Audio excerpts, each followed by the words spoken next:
स्मृति ईरानी पहुंची जगदीशपुर। राहुल गांधी पर जमकर किया हमला। कांग्रेस प्रवक्ता ने किया पलटवार। स्मृति को बताया झूठा। शायद उन्हें अमेठी पर विश्वास नहीं है और मैं तो हार कर भी लगातार आ रही हूं। इतना ही नहीं, इस दौरान स्मृति ईरानी ने जनता को सब्ज बाग दिखाते हुए कहा कि अगर वो जीतेंगी तो सभी को 13 रुपए किलो चीनी, स्वच्छ जल और पक्का मकान मिलेगा। आज आपसे पूछना चाहती हूँ, 15 साल से एक सांसद आपके आशीर्वाद से सत्ता के सिंहासन पर बैठता है, बड़े बड़े भोज में देश में विदेश में भाग लेता है, लेकिन इस बात की नहीं चिंता करता कि गरीब अमेठी संसदीय क्षेत्र में रोटी कहां से पाता है। आज आपके मध्य में 2-3 निवेदन लेकर आई हूं। आप सबसे पूछना चाहती हूं, 15 साल आपके वो सांसद रहे और 15 साल गरीब परिवार की बहू बेटियां बहनें खुले में शौच करती रही और कांग्रेस के प्रत्याशी का दिल नहीं पसीजा।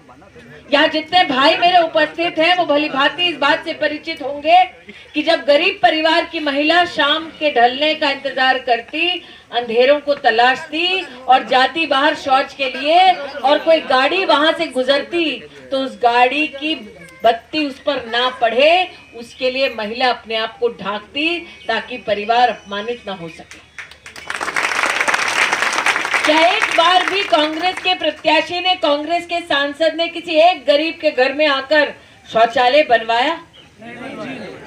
ये तो जब नरेंद्र मोदी देश के प्रधानमंत्री बने, मोदी के साथ साथ प्रदेश के मुख्यमंत्री योगी बने, तब पहली बार अमेठी संसदीय क्षेत्र में 2 लाख गरीब परिवारों को इज्जत घर मिला।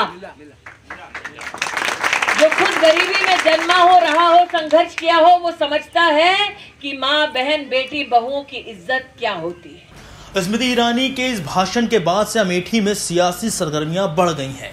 उनके भाषण पर पलटवार करते हुए जिला कांग्रेस कमेटी के प्रवक्ता अनिल सिंह ने कहा कि स्मृति ईरानी झूठ बोलना बंद करें। वो अमेठी की जनता की आंखों में धूल झोंक रही हैं। इतना ही नहीं, अनिल सिंह ने कहा कि स्मृति ईरानी अमेठी की जनता का अपमान भी कर रही हैं। अमेठी आई हैं, 5 साल मंत्री रही, अमेठी में कोई विकास नहीं किया। इन्होंने प्रधानमंत्री मोदी की तरह अमेठी को लूटा। यहाँ से बड़े बड़े संस्थान अन्य राज्यों में स्थानांतरण करा दी और अब अमेठी में जब चुनाव का समय है तो लोगों को जुमलेबाजी कर रही हैं, लालच दे रही हैं, लालच के साथ साथ लोगों का अपमान कर रही हैं। सार्वजनिक वितरण प्रणाली के तहत 10 रुपये 12 रुपये में मिलने वाली चीनी इनकी सरकार ने बंद कर दिया था। आज लोगों के बीच जाके कहती हैं कि आप हमें वोट दीजिए, मैं आपको 12 रुपये 13 रुपये के लिए चीनी दिलाऊंगी। और लोगों को कहती हैं कि अमेठी के लोग गरीब हैं, असहाय हैं, इनके पास पैरों में पहनने के लिए चप्पल नहीं है। स्मृति ईरानी जी, आप बंद करिए।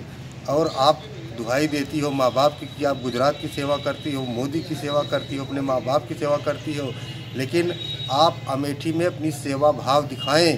कहाँ चली गई आपकी सेवा भाव? 5 साल आपने खूब अमेठी को लूटा और बाद जब वोट मांगने का समय है तो आप लालच दे रही हो, चीनी के लालच दे रही हो। आपको शर्म आनी चाहिए। वक्त के साथ ही अमेठी में घमासान तेज होता जा रहा है। पिछली बार की तरह इस बार भी स्मृति ईरानी जीत के लिए कोई कसर छोड़ना नहीं चाहती, लेकिन राहुल के गढ़ में उनकी डगर इतनी आसान नहीं है। अमेठी से एनडीटीवी भारत के लिए अनिल पाठक के साथ तौफीक अहमद की रिपोर्ट। देश दुनिया की ताज़ा तरीन खबरों से रूबरू होने के लिए सब्सक्राइब कीजिए आपका अपना चैनल एनडीटीवी भारत।